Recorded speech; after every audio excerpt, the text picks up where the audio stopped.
Today we are doing step number 2. It's day 14 in the fermenting process of the wine. And what we're doing today is stabilizing and degassing the wine. Moved my carboy, the FastFerment, to my portable support so we can do this.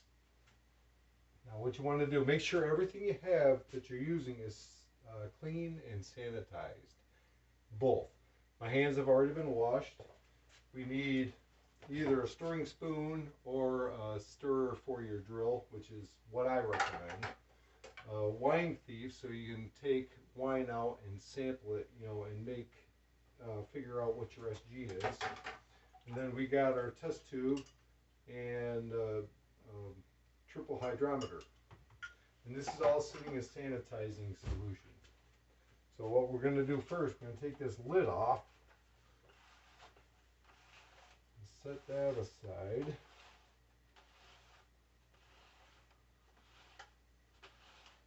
And what I do is I'll take a paper towel and stick it down here and set it on top of that, just to keep it clean. And then I want to get my test jar ready, so I'll pour out all the solution. Put the hydrometer back in there and have this out. Then we're going to take the wine thief and stick it down in, fill it right up. And you can see the wine right there. And then empty it into the test jar.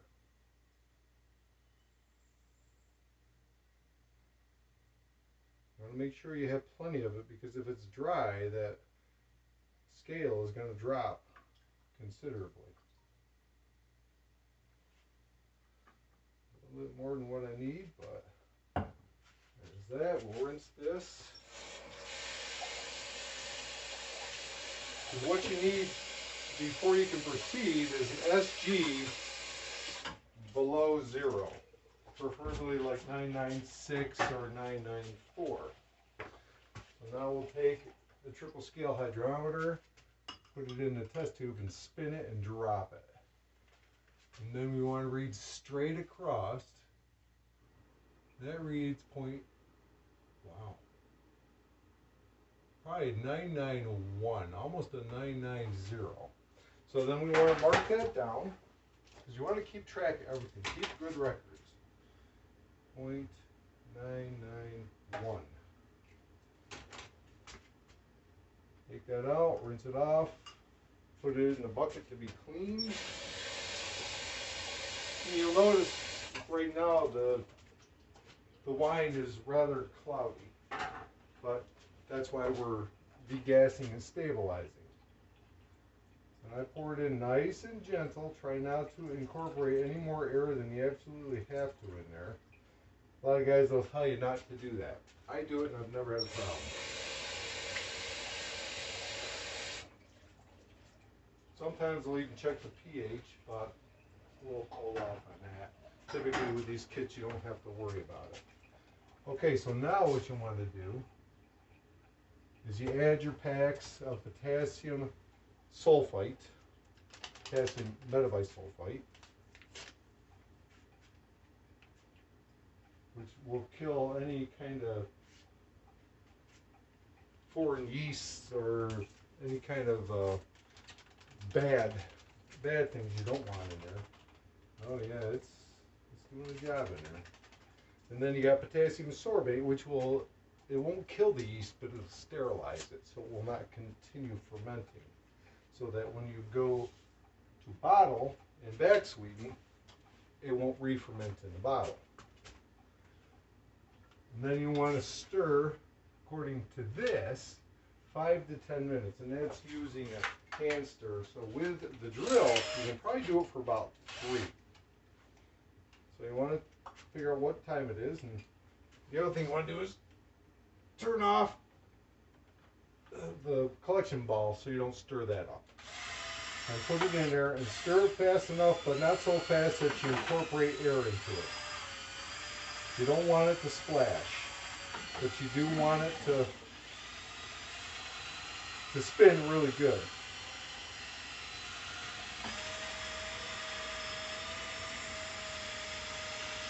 This also helps get all the sediments off the side. Okay, I've stirred this for about almost 4 minutes now.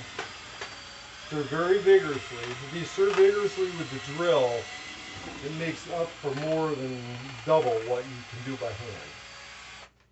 Okay, so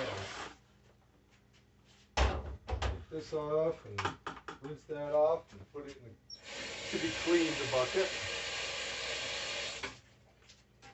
And you'll notice there's a lot of foam in your wine. But that's because you've degassed it. Now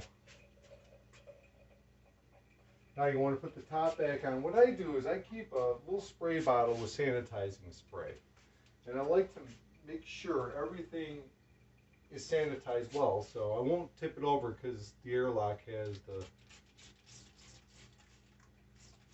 solution in there. And I spray it up just to protect it. And also take a clean paper towel and clean off any residual splashing that may have happened. That's why I had the lab coat. The other thing, when you spray with sanitizer, it helps re-moisten the gasket to help it to seal good again.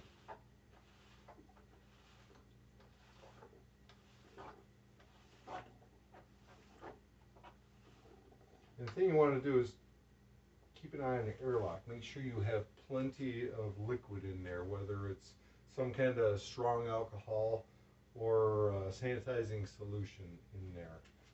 Mine was a little bit low, so I'm going to add a little bit to it. And I keep it in a small container so it's easy to just put it in there again. Depending on what type of sanitizer you have, or what type of airlock, will determine whether you have one like mine, or there's another kind that's a 3-part airlock. I prefer this type. Three-part airlock is easier to clean, but I just like to be able to see what's going on. Okay, now that's done. So now we let it set till tomorrow. And that's when we do the clearing. We add the next 2 packs. So that'll help settle out all the debris that's in there and make it nice and clear for us. Also, don't forget to open up your collection ball again, because there's going to be a lot of debris in there that's going to settle down. You'll want to get all the debris in that collection ball. So that'll be it for today, and then tomorrow we'll finish it up.